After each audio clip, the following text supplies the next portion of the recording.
mba 1 citizen ọzọ bụ o meela anyị omenala dị n'ọjụ ebe anyị daalụ unu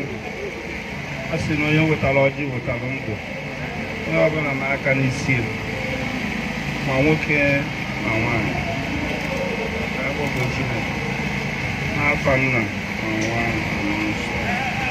Chineke nna Chineke ọkpara anyị ekene n'ụbọchị nke taa dịka anyị si wee dị ndụ na nke ndị dị ndụ anyị ma n'ụbọchị dị anyị adị n'ime afọ dị etu a anyị enwechaghị ike mana anyị na-ayọ ka e gọziere anyị ya doo ya nsọ dịka isi wee na-emere bụrụ ọzọbụ a sị na ife azụbụ na-eri n'ọgụ ụbụnna nwere ife anyị anyị dị-etite n'ọgbọ anyị ji amụta n'ọgbọ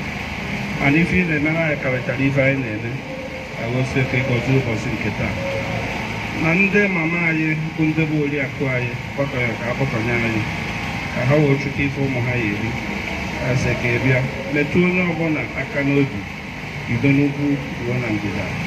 ife anyị eme taa wụ ife ya enyeghị aṅụrị maka na Lucky kwuru na who laugh last laugh the best ewee na-eme ife nke anyị na-ada adịba gburugburu nna chọrọ gọzie anyị gọzie atụmatụ anyị ka anyị tọọ ji a gọzie ndị niile a kpọrọ bido from chairman to